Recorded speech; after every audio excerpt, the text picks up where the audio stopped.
going to talk about harmonics, actually natural harmonics on the guitar, and it's the harmonics that occur actually even when you're playing an open string. The overtones are there.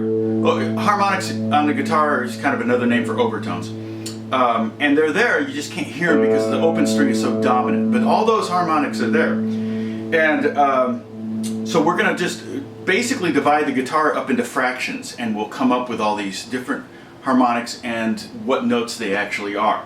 So, for example, I'm going to cut the string into a half, a third, a fourth, a fifth, a sixth, and a seventh. And each one of those has different notes associated with it, a different overtone.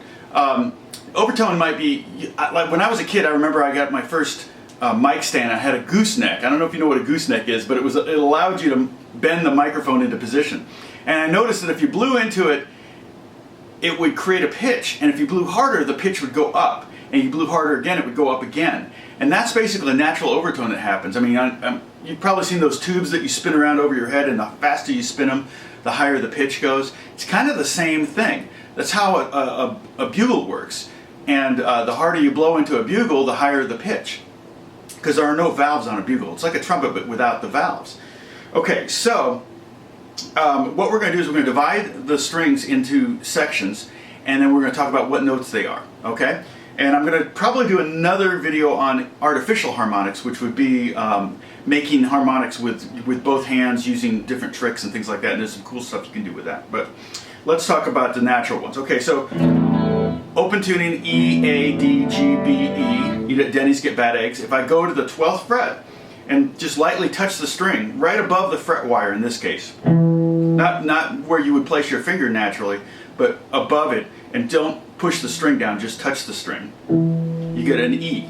That's an octave above this E. On the 12th fret on the A string, you get an A, D, G, B, E. Same thing, eat at Denny's, get bad eggs. Okay? So that's just an octave up. If I go to the 7th fret, now I'm cutting the string from the distance here to here in a third. This is a third of the way up. I go there. Okay? And one thing you might want to do is make sure, especially once you get past the 12th fret, is you go up the neck, that you're playing, your pickup selection is on the bridge pickup. It'll come out much better than if you put it on the neck pickup. You get a lot more, the overtones come out a lot better, I think, from the bridge pickup. Okay, those notes are basically an octave plus a fifth up from the original string. So in the case of the E string, it's a B, which is the same note that you would fret if you played the 7th fret. So that makes it fairly easy to remember these. And you're probably going to want to learn what notes you're playing on these so that you can create little melodies or find a harmonic of the pitch that you want anytime you want it. And some you can find some that aren't there at all, okay? But here's the case with, we've got B at 5th fret, the same as the 7th fret, fretted. Again, I'm just touching the string, not pushing it down, right on the fret wire this time. 5th fret of the A string is E. 7th fret. 7th fret of the D string is A. 7th fret, right there on the G string is D. B is F sharp. We got an F sharp there and a B. So we have,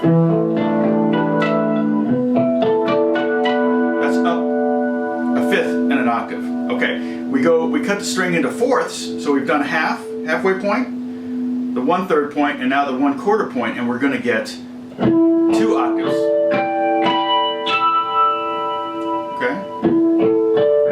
So these notes are not the same as the fretted note.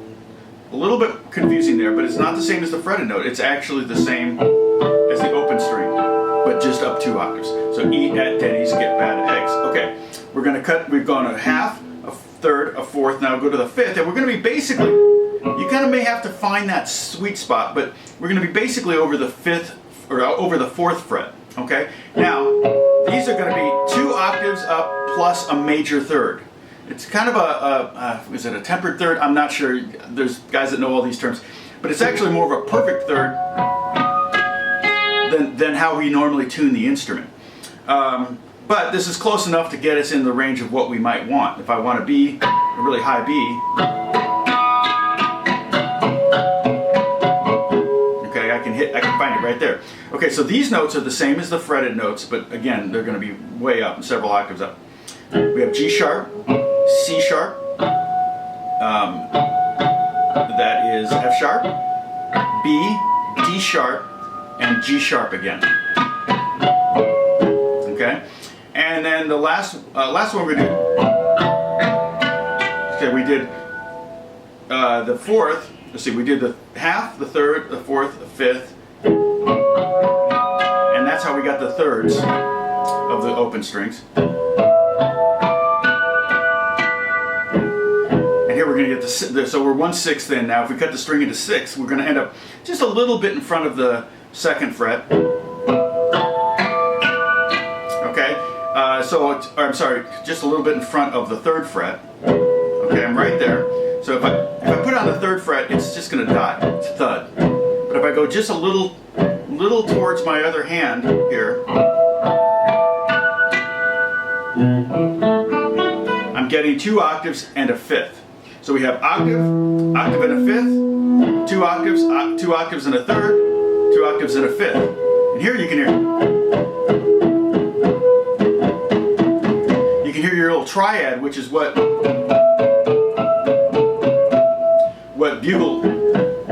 bugle players have to work with. They basically just have triads.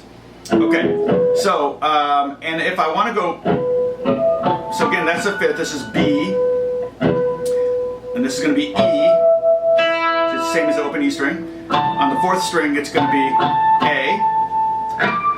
On the G string, it's going to be D. See, it's the same as that D up there. F sharp on the B string, and on the E string again, I'm going to have B. And it's an octave above this B. Pretty high, and hard to get to ring out. All right. If I want to go one more, I get 7th. So that's going to be about 2.5 frets. So about the halfway point of the 2nd fret. Maybe just a little past it. It's like 2/3 of the way in. You got to kind of find it. And we have the 7th, which is going to be there. So this is going to be D. Oops. There it is. About 2/3 in. And then that's a D. That's a G. On the D string, that's going to be a C natural. Hard to get a C natural harmonic. Doesn't ring out great, because again, we're at the 7th here. And it's interesting that it's the 7th harmonic and it's creating a dominant 7th sound. Okay, so that's one way you can remember that. Half, 3rd, 4th, 5th, 6th, 7th. Okay, there it is. All right, and then on the G string is an F. And on the B string, the 7th of B, again, I'm past the halfway point of the 2nd fret. I'm getting a very high A. And then on the E, if you can actually hear it, that's a D. And it's an octave above that one, so it's really high. All right, so that's a lot of notes to remember, and they can come in real handy. The 7th harmonic, not so much. Maybe the 6th may be a problem sometimes, but you should be able to easily grab this, the 2nd harmonic, the 3rd, the 4th, and the 5th without too much of a problem. Okay, the halfway, the third way, the 4th way, and the 5th way. All right. One thing you can do is you can use harmonics to imply chords. Like, for example, we all know the top 3 strings on the E 12th fret. You can use that to imply an E minor chord. Okay, if I did the next 3 strings down, so I did the 4th string, the 4th, 3rd, and 2nd string,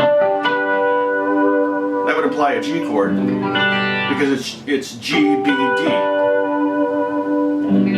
Okay, if I do the top 3 strings at the 7th fret, I'm implying a B minor chord, or I could even imply kind of a G major 7 chord. If I did the next 3 strings, the 4th, 3rd, and 2nd, that's a D triad. Okay, if I did the top 4 strings, I'm kind of implying a B minor 7 chord. So you can start to take some of the theory knowledge you have about chord structure and find those chords in your harmonics. So if I'm playing a song and I've got a B minor, you know, maybe I'm going. I could do something like this.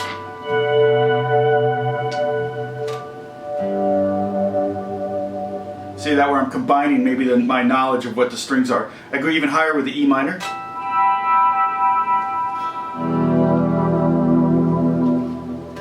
And that's a G triad there again. So remember, it's an octave up. Now if I want, say, if I want to do maybe like a B triad.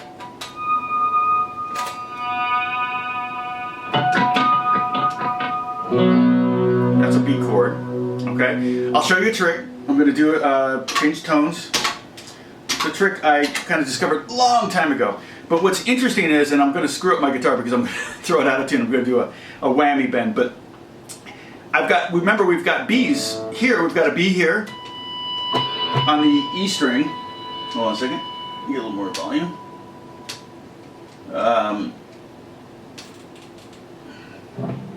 So here I have a B on the 7th fret of the first string. I have the same B on the 5th fret, sorry, of the 2nd string. So those are the same notes essentially. If I'm in tune there, it's the same. And at the 4th fret of the G string, I've got the same note.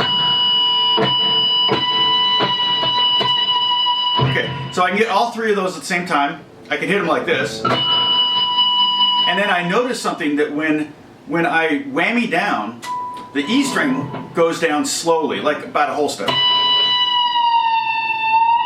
Okay? The B string, the B string goes down more. And then the G string goes down even further. So when I hit all three of those together, it creates a nice kind of chaos, harmonic chaos. You go down slowly and you get all that dissonance happening. I love that little trick. Another trick, this one's a little more complex.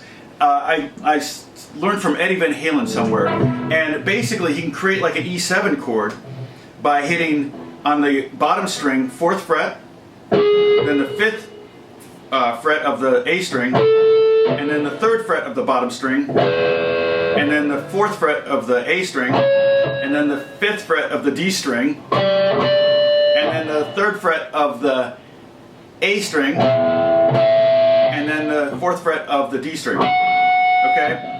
That's a lot to remember, but it kind of feels like little diagonal shapes.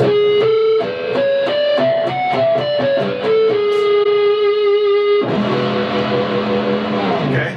So practice that.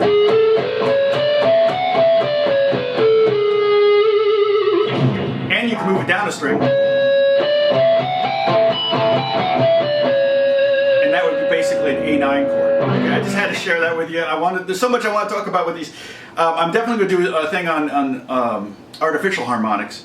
And but anyway, just have fun with this. Hopefully you can use some of this stuff. I don't know if you can find a use for that or this. But it's always good to have more tools and more tricks at your disposal. And if you kind of add to your theory knowledge and your ability to find other chords and things like that, different shapes, that's always a good thing. So God bless you guys. I'll talk to you soon. Bye.